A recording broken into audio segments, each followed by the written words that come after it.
नमस्कार विद्यार्थीनींनो, आज आपण इयत्ता 7वीचा मराठी विषयाचा पाठ 15वा ही एक कविता आहे. कवितेचं नाव आहे असे जगावे. जगणे म्हणजे काय? जगणे म्हणजे आपण जगतो ते.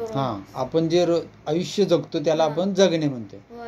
तर आपण जन्मल्यापासून जितकी वर्ष आयुष्य आपलं असतं प्रत्येकाचं, तर ते आयुष्य जे आपण ज्या पद्धतीनं आपलं आयुष्य व्यतीत करतो त्याला आपण आयुष्य जगणे असं म्हणतो. तर कवीने यामध्ये काय सांगितले या कवितेमध्ये की असे जगावे म्हणजे कसे जगावं आपण माणसानं आयुष्य, या संबंधी त्यांनी ही कविता लिहिलेली आहे. तर ही कविता लिहिणारे खाली लेखक बघा, पान नंबर 70 वर खाल्ल्या पानावर यायचं, पानाच्या खाल्ल्याला एक गुरु ठाकूर 1968. तर प्रसिद्ध कवी आहेत ते, गीतकार, कथाकार, नटरंग, अगबाई अरेच्या, घर दोघांचे, टाइमपास यासारख्या अनेक प्रसिद्ध मराठी व हिंदी चित्रपटांसाठी गीत लेखन केलं आहे. तुम्हाला माहित असतील नटरंग आणि टाइमपास वगैरे हे सिनेमे आपण या 5-6 वर्षात येऊन गेलेत, होय की नाही? मग त्या चित्रपटातील जी गाणी आहेत ती गाणी या कवीनीच लिहिलेली आहेत. तर या कवितेमधून त्यांनी काय सांगितलंय, ज्यांची इच्छाशक्ती प्रबळ असते त्यांना संकटातही मार्ग सापडतात. संकटाचा हसून सामना करावा, तसेच आयुष्यामध्ये काहीतरी चांगले कार्य करून जावे असा संदेश कवीने प्रस्तुत कवितेतून दिला आहे. तर आपण आता बघूया कविता काय त्यांनी सांगितलेलं आहे. तर संकटांना तुम्ही तोंड द्या आणि आयुष्य हसत जगा असा थोडक्यात एक संदेश आहे यात. तर आता सुरू करूया आपण कविता. ऐका, वाचा आणि म्हणा. असे जगावे छाताडावर आव्हानाचे लावून अत्तर, नजर रोखुनी नजरेमध्ये आयुष्याला द्यावे उत्तर. म्हणजे काय सांगितले, असे जगावे. कसे जगावे? छाताडावर आव्हानाचे लावून अत्तर. आव्हान म्हणजे काय? प्रश्न, समस्या, अडचणी किंवा आपल्याला चॅलेंज, ज्याला आपण मराठीत चॅलेंज म्हणतो, आव्हान येतात, काही संकट येतात आयुष्यात, जी काही संकट येतात. तर त्या संकटाला काय करा तुम्ही, छाताडावर आव्हानांचे लावून अत्तर. त्या संकटांना, आपल्या आव्हानांना, जी आव्हानं आहेत त्यांना आपल्या छातीवर अत्तर लावा. म्हणजे त्याचा हे करा, म्हणजे जो दरवळतोय सुवास अत्तराचा कसा, तसं त्या आव्हानांना तुमच्या छाताडावर झेला. पळ काढू नका आव्हानांपासून, अडचणींपासून पळ काढू नका, अडचणींपासून धावू नका, लांब जाऊ नका, घाबरू नका त्यांना, तर छाताडावर घ्या त्यांना. आव्हानांचं का नाही, जे आव्हान येतात, जी संकट येतात, जी अडचणी येतात त्यांना आपल्या छाताडावर घ्या. जसं आपल्या छाताडावर आपण अत्तर कसं मारतो ना, आपल्या छातीवर वगैरे, कपड्यावर वगैरे कसं मारतो, सुवास कसा त्याचा दरवळतो, तसं ते जे संकट येतंय त्याला आपल्या छातीवर घ्या, त्याला शिंगावर घ्या. थोडक्यात घाबरून पळू नका. संकट आलंय आणि पाठ दाखवू नका. कवी काय म्हणतोय, त्याला पाठ दाखवून पळू नका, तर त्याला छातीवर घ्या, त्याच्याशी 2 हात करा, त्याच्याशी सामना करा. आलं लक्षात? जे काही संकट आलं, जे छाताडावर आव्हानांचे लावून तर तुम्ही त्याला संकटाला तोंड द्या. नजर रोखुनी नजरेमध्ये आयुष्याला द्यावे उत्तर. नजर रोखून नजरेमध्ये म्हणजे काय? नाही लक्षात आलं? नजरेमध्ये नजर, ज्यावेळी एखादी शिकार करत असतो बघा, शिकारी एखादा वाघ किंवा कुठला तर असा प्राणी, 2 प्राणी, तर त्यावेळी त्यांची नजर बघायची कशी असते. तर त्या नजरेला तुम्ही जर नजर दिली तर तो प्राणी पण समोरचा हे होतो, कमकुवत होतो. पण जर तुम्ही नजर खाली केली तर त्याचं आक्रमण वाढतं. बरोबर आहे? त्यामुळं तुम्ही नजर खाली करू नका. खाली नजर करणे म्हणजे कधी, आपण ज्यावेळी घाबरतोय त्यावेळी खाली मान घालतोय, बरोबर आहे, खाली बघतोय. आणि ज्यावेळी नजरेला नजर देतोय त्यावेळी आपण आव्हानाला तोंड देतोय, समोरच्या संकटाला तोंड देतोय. तर कवी काय सांगतोय, नजर रोखून नजरेमध्ये आयुष्याला द्यावे उत्तर.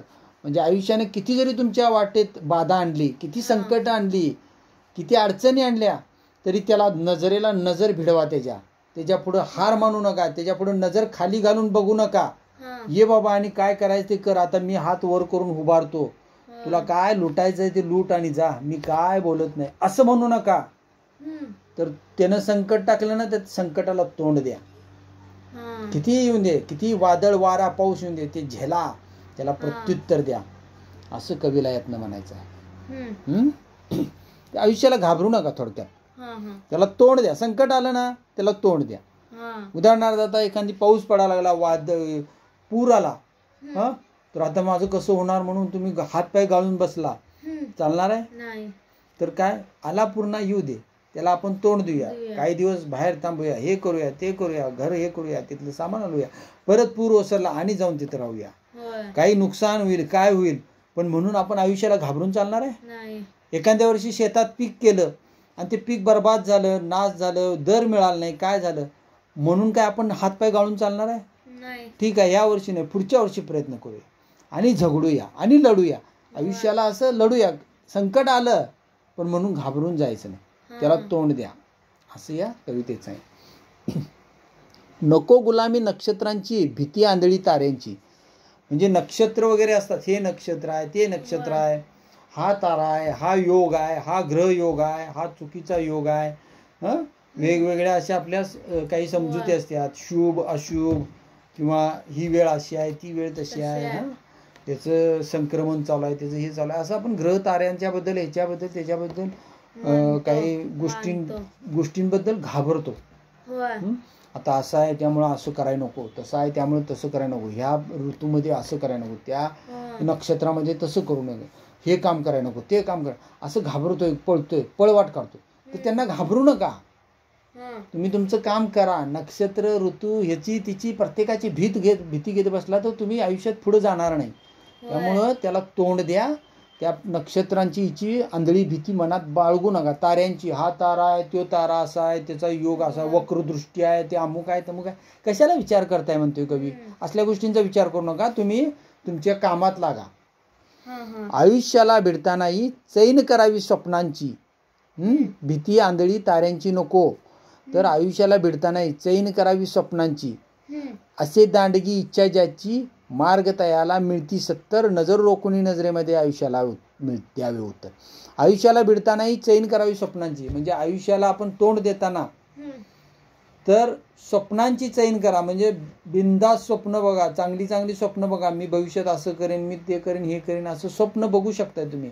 बघू नका असं नाही, नाहीतर आयुष्य म्हणणार काय, हे असं आहे बघ, पुढचा विचार करू नको, नाहीतर असं घडल तसं घडल, मग हे करू नको, ते का घाबरताय त्याला? काय नाही, मी असं करणार. आता तुम्हाला विचारलं की तू भविष्यात काय होणार, तुमची इच्छा असेल मला इंजिनियर व्हायचं आहे, मला इलेक्ट्रॉनिक्समध्ये इंटरेस्ट आहे, मला इलेक्ट्रॉनिक्स इंजिनियर व्हायचं आहे, तर म्हणा, बघा स्वप्न, का नाही. आयुष्य म्हणेल कुठं अजून लहान आहेस, कशाला स्वप्न बघायलायस, असलं बघाय नाही, मी बघ आता पाऊस येणार आहे, लय हे होणार आहे, अशी भीती घालेल, घाबरून चालणार आहे नाही. तुमचं स्वप्न आहे ते तुम्ही उरी बाळगा, ज्यावेळी योग्य वेळ येईल त्यावेळी ते पूर्ण करा. पण घाबरून नाही, कशाला आता पुढचं स्वप्न बघायचं आहे, आता खरं नाही, पुढचं का बघा नाही, तसं घाबरू नका. चैन करा स्वप्नाची. चैन म्हणजे काय, मजा करा, आनंद घ्या त्या स्वप्नांचा, एन्जॉय करा. आयुष्याला भिडताना, भिडणे म्हणजे काय, तोंड देताना, आलं का लक्षात. भिडतो म्हणजे पैलवान कसे एकमेकांना भिडतात, समोरासमोर धडक देतात, त्या पद्धतीने तुम्ही आयुष्याच्या संकटांना भिडा, समोरासमोर त्याला धडक द्या, घाबरून पळू नका. आणि स्वप्नांची चैन करा, बिनधास्त स्वप्न बघा. जे तुम्हाला व्हायची इच्छा आहे, जे करायची इच्छा आहे, जे आनंद घ्यायची इच्छा आहे, तिची स्वप्न बघा, असं कवीला सांगायचं आहे. असे दांडगी इच्छा ज्याची, मार्ग तयाला मिळती 70, नजर रोखुनी नजरेमध्ये आयुष्याला द्यावी उत्तर. म्हणजे ज्याची इच्छा दांडगी आहे, दांडगी म्हणजे कशी मोठी, ज्याची इच्छा खूप मोठी आहे, म्हणजे आता मोठं स्वप्न आहे ज्याचं, बरोबर, किंवा ज्याची इच्छाशक्ती जास्त आहे, त्याला मार्ग 70 मिळतील असं सांगितलंय. अशी एक मराठीत म्हण आहे, माहितीये ना, इच्छा असेल तर मार्ग मिळेल. तर त्याचा अर्थ काय, तुमची ज्यावेळी इच्छाशक्ती तीव्र असते एखाद्या गोष्टीची, तुम्हाला ज्यावेळी एखादी गोष्ट मिळवायचीच आहे, मला ती हवीच आहे काय करून, अशी ज्यावेळी मन ज्यावेळी तीव्रतेने त्या गोष्टीचा ध्यास घेतं त्यावेळी तुम्हाला बरोबर मार्ग दिसायला लागतात. आणि तुमची इच्छाशक्ती जर कमी असेल तर मग तुम्हाला अडचणीच दिसायला लागतात. ध्यानात आलं. तुम्हाला अभ्यासच करायचा आहे, आता मला काही करून अभ्यास करायचा आहे, मग लाईट जाऊन दे, वार येऊन दे, पाऊस येऊन दे, तुम्ही दिवा घेऊन बसणारा, मेणबत्ती घेणार, खरं तुम्ही अभ्यासला बसणारच. आणि जर अभ्यास करायची इच्छाच नसले तर तुम्ही काय म्हणणार, नाही रात्र झाली की आता कशाला, उद्या करूया की, उद्या सकाळी केली की नको, आता जरा थंडी वाजायला लागली, जास्त पाऊस पडायला लागलाय, कशाला, बाहेर गाणी वाजायला लागल्या, जिकडे गाड्या फिरायला लागल्यात, आवाज यायला लागलाय, अभ्यासाकडे लक्ष लागणार, ही कारण निर्माण होतात. म्हणून ज्याला इच्छा आहे, त्याची इच्छाशक्ती दांडगी आहे, त्याला 70 मार्ग आहेत. बरोबर. म्हणून तुम्ही जे काही करणार आहात आयुष्यात, जे काही तुमची इच्छा आहे, तुमच्या मनात जी आवड आहे ते तुम्ही करायची, जर तुमची इच्छा तीव्र असली तर तुम्हाला मार्ग हजारो आहेत, 70 मार्ग आहेत असं कवीला सांगायचं आहे त्यातनं. इच्छा असेल तर मार्ग दिसेल, असा एक मंत्र आहे, म्हणजे म्हण आहे आपल्या मराठीमध्ये, त्याचा अर्थ असा निघतो. नजर रोखणी नजरेमध्ये आयुष्याला द्यावे उत्तर. तर पुढे कवी काय म्हणतोय की अशा पद्धतीनं नजर नजरेमध्ये रोखा आणि ह्या आयुष्याला ठाम उत्तर द्या. पाय असावे जमिनीवरती, कवेत अंबर घेताना. पाय असावे जमिनीवरती म्हणजे पाय खाली असतो ते नाही, आपले खालीच असतात की मग जमिनीवरच असतात. मग कवीनं असं का म्हटलंय, पाय असावे जमिनीवरती, तुम्ही म्हणणार जमिनीवरच असतात माझे पाय, त्याचा अर्थ तसा नाही. पाय असावे जमिनीवरती, कवेत अंबर घेताना. अंबर म्हणजे काय, उडण, आकाश. कवीचा अर्थ बघा या ओळीचा कसा आहे, पाय असावे जमिनीवरती, कवेत अंबर घेताना. अंबर म्हणजे आकाश, कवेत म्हणजे आपल्या मिठीत, आपल्या मिठीत अंबर, ज्यावेळी आकाश सामावून घ्यायचंय तुम्हाला. याचा अर्थ काय, कवेत अंबर घ्यायचं म्हणजे, कवेत आभाळ घ्यायचं म्हणजे काय, आभाळाला मिठी मारायची जाऊन, मग काय करायचंय, म्हणजे आभाळ म्हणजे आपण कशाला म्हणतो, केवढं सगळ्यात मोठी गोष्ट असं एवढं आहे म्हणतो की नाही, असं हात करून एवढं मोठं, म्हणजे ज्याला मर्यादाच नाही, अफाट आहे असं आहे ते. आभाळ एवढं आहे, केवढं आहे, आभाळ एवढं मोठं आहे. मग हे आभाळ एवढं म्हणजे काय की जे अति मोठं असते, अति बलाढ्य असं असते, म्हणजे अत्यंत तुम्हाला भरपूर जे मिळणार आहे त्याला आपण आभाळ म्हणतो, आभाळ एवढं म्हणतो. तर कवेत अंबर घेताना म्हणजे ही मोठी तुम्ही झेप घेतलाय, मोठी स्वप्न बघितलाय आणि ती तुम्हाला आपल्या मिठीत घ्यायची आहेत, म्हणजे पूर्ण करायची आहेत, तुम्हाला ती प्राप्त करायची आहेत, मिळवायची आहेत. काय मिळवायचे आहेत, एवढी मोठी स्वप्न मिळवायची आहेत.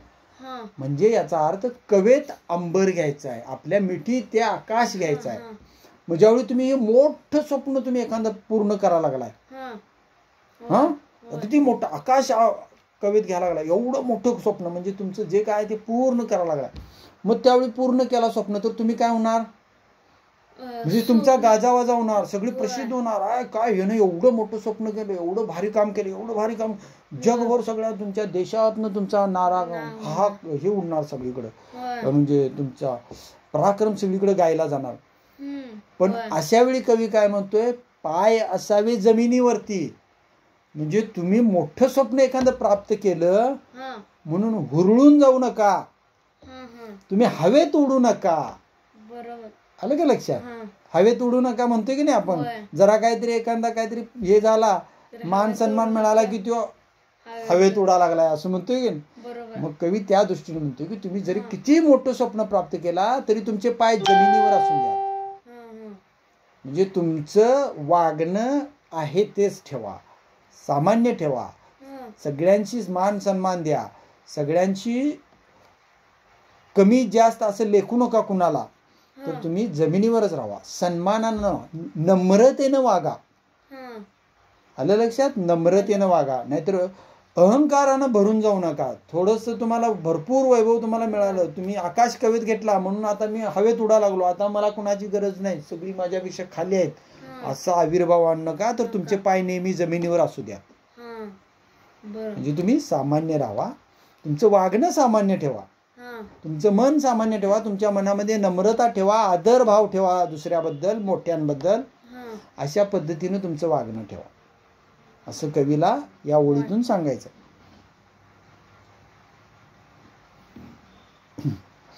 आता आपण त्या खाली येऊया. संकटासही ठणकावून सांगावे ये आता बेहत्तर. म्हणजे काय? जी संकट येतात, संकट येतात म्हणजे काय? काही अडचणी येतात. आता कसं आपल्याला कोरोनाचं संकट आलंय थोडक्यात, होय की नाही? मागं काय झालं? पुराचं संकट आलंय, कधी दुष्काळाचं संकट येतंय, कधी कशाचं संकट येते. अनेक गोष्टी असतात की जी संकट माणसाच्या आयुष्यात येत असतात, बरोबर आहे? कधी दुष्काळ पडतो, कधी पूर येतो, कधी अशी एखादी महामारी आजाराचा फैलाव होतो. आता सध्याच कोरोनाचं संकट आले, पण म्हणून घाबरून जाणून चालणार आहे काय? नाही. घाबरून दक्षता घ्यायची, काळजी घ्यायची, पण घाबरायचं नाही. त्याला तोंड द्यायचं. तोंड कसं देतोय आपण? मास्क वगैरे बांधतोय की नाही? ये संकट ये, मी आहे सक्षम, मी मास्क बांधतोय, मी हात धुतोय, मी अंतर ठेवतोय. हे कसं आपण कोरोनाशी तोंड देतोय. कवीला हेच सांगायचं आहे, तुम्ही संकट आलं म्हणून पळून जाऊ नका, तर त्याला तोंड द्या आणि सक्षमपणे तोंड द्या. आपण बरोबर त्याला अगदी मजबूतपणे तोंड दिलं पाहिजे. एखादं संकट पाऊस आला, पावसानं थैमान गाठलं आणि सगळीकडं पूर आला, त्यावेळी सगळीजण हादरून गेली, अनेकांची घरं बुडाली, जनावरं हे झाली, शेतकऱ्यांची पिकं बुडाली, नुकसान मोठं झालं. पण म्हणून काय कोण हादरून हे गेलं, हार मांडली नाही. परत नव्यानं उठलीत सगळी, परत राबायला सुरू केली, परत कष्ट करायला सुरू केली, परत आणि आपला मोडलेला संसार पुन्हा उभा करायला सुरू केला. हे कवीला म्हणायचं आहे की तुम्ही हार मानू नका. संकटास ठणकावून सांगा ये आता 72. ये कसा पण बघूया, मी तुला बघतो कसा आहे. असं म्हणतात माहिती आहे ना ते, असं ये बघूया मैदानात ये, तसं त्या संकटाला सांगा ये आता 72, मी आहे तुला तोंड द्यायला खंबीर. नजर रोखुनी नजरेमध्ये आयुष्याला द्यावे उत्तर. आता शेवटचा पॅरेग्राफ.